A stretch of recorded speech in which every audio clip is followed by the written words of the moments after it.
Hello, everyone, on Wednesday for Midweek Update. You know, Scarf season. Scarf season. Oh, scarf season. It's official. Oh, my. Well, okay, Seth, we're going to have to break out our scarves next time. Maybe just even when we come back from lunch, we should be wearing scarves. There you go. It feels good in here. She's going to have to show us how to style them, though. I will. I just had to throw it around my neck, you know. Anyway, Sorry. I was going to ask, how many things can you hold in your head at one time? 1, 2, 3, 4, 5? 5 things? 5 feels That's like good because we have 5 things today. 5 things coming up. All things that you will want to hold in your mind. On your Because calendar. they're all good things that we do together. And the first one is coming up really soon. It's this Friday. This Friday, we're going to be at the DriveIn in Wabash. We've done this before, but if it's new to you or reminder again, the gates will open at 7. You can come in, you can bring a chair to sit, or you can sit in your car. You can come early and socialize and then get back in your car for the movie. Just don't run your battery down, as we learned last week.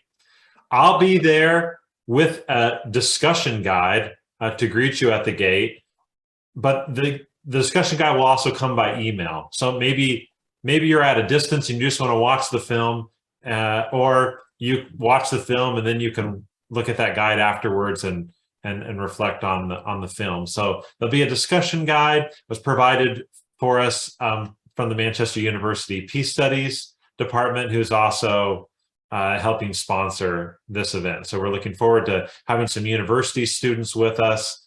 It's open to the public, so you can invite anyone as well this Friday. No charge. No charge. No charge. And there are concessions that they sell there if you are looking for that, or you can bring your own snacks. And Seth, the discussion guide, I didn't hear you suggesting that there's actually a discussion planned for afterwards to follow up, but there could be, or there could be. Witness hasn't discussed a set time for that discussion, but just wanted to encourage people to have conversation, to reflect on it, even just personally or with families. So I mean, actually what could happen is if your battery runs down and you're waiting for someone to bring jumper cables to you, there could be time enough for a discussion after the movie. Yeah That could happen. Yeah, so that's Friday. Gates open at 7. Movie starting around 8 o'clock.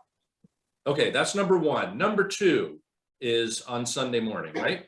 Yes, it's the first Sunday of the month, which means it's Peace Patch with the kids. So right after worship, after they get to run just a little bit, I'll meet with the kids in the Peace Patch area for our usual birthday singing, snacks, and stories. So I just always look forward to it. So bring your kids to church on Sunday. And then Sunday evening, we have, that's right, number 3, keep it going, folks. We have Love Feast, and it's World Communion Sunday. There will be some setup that's taking place right after church during the fellowship time. Some of it will continue into Sunday school for those who want to choose to help with the setup, and then the communion committee will finish up whatever doesn't get done Sunday morning. We're still hoping to have childcare for the nursery. We will let young families of children know whether that comes to fruition. So we'll be sending out an email later to let you know if that's an option for you. We also want to encourage everyone to think about bringing their bowl of some international food for just to provide some tastes at a table that goes with the rice and beans. It's a simple meal. So bring those. If you want to tell us beforehand, that would be appreciated. But also, if on Sunday afternoon you just want to make it and bring it, that's all right as well. It's helpful to hear you talk about it in terms of a taste, right? It's not, you don't have to feed a certain number of people, Right. but at your table, there probably be eight or 10 people. So, enough for a taste. Yeah. It might not be put on the table you're at, but that's all right. Just a little added international zing to our palate. And if you're not able to bring something, still come around the table as well. And we're going to hear stories from different parts of the world as well, from different people in our congregation. So we invite everyone to come and take part in that special service. Yeah. Yeah. I want to say something to those who are new to Manchester Church of the Brethren.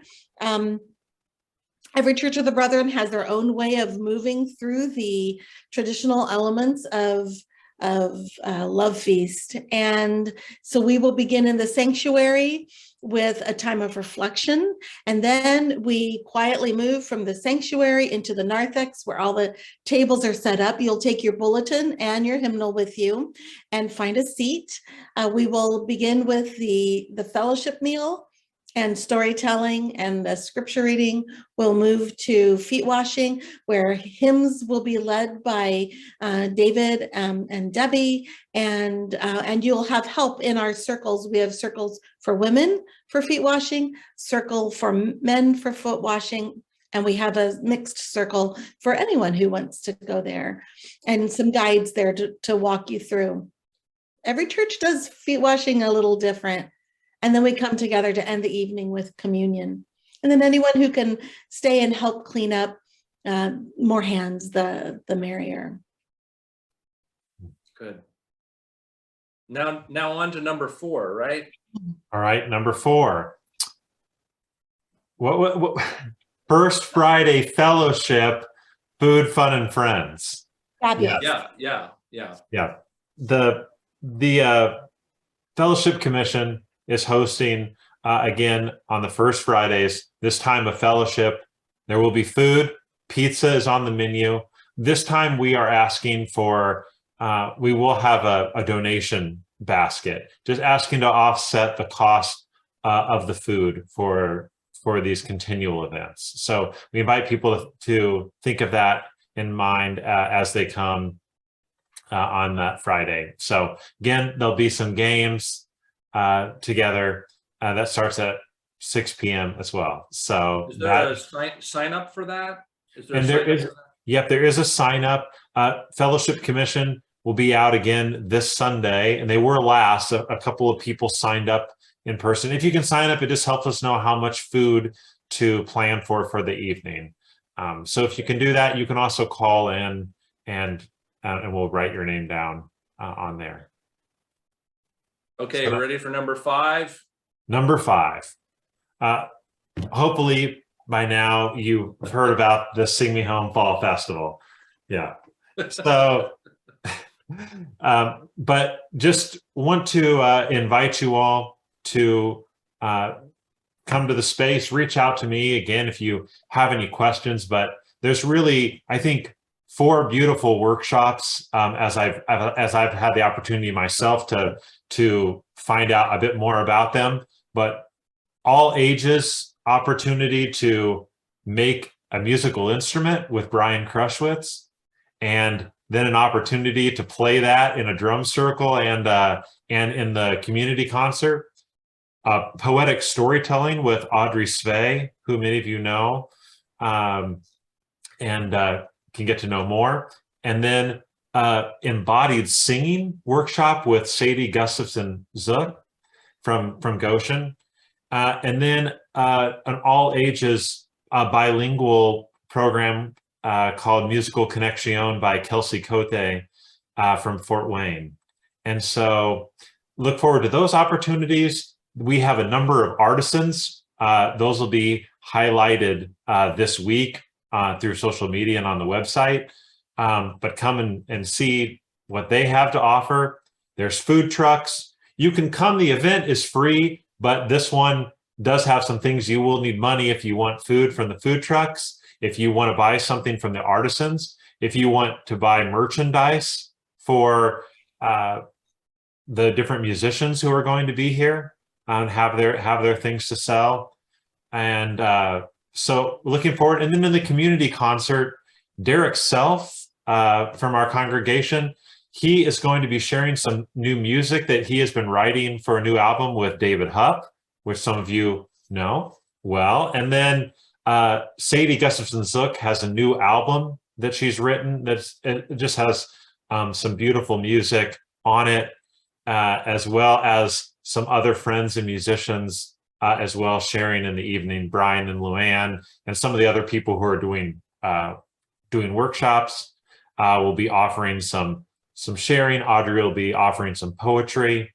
So from 4 to 9, 9:30, 10, it says to 10. I don't know if we'll go that late, but come and see. We'll have some lighting there to help people because it's going to be dark.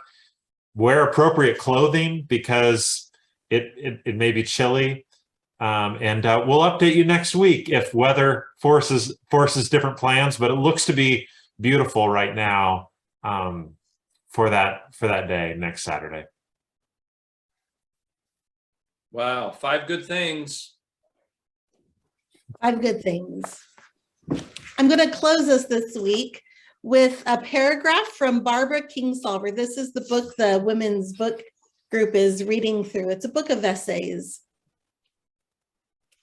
I've lived long enough to eat many youthful words, but a few things I have always known for certain, and this is one. If I had to give up my life for anything, it would have to have the resilience of hope, the elation of new literacy, the brilliant life of a field of flowers, the elementary kindness of bread, nothing short of that. It would have to be something as sure as love. Go into your day and your weeks with the elementary kindness of bread and the sureness of love. Bye, everyone. Bye.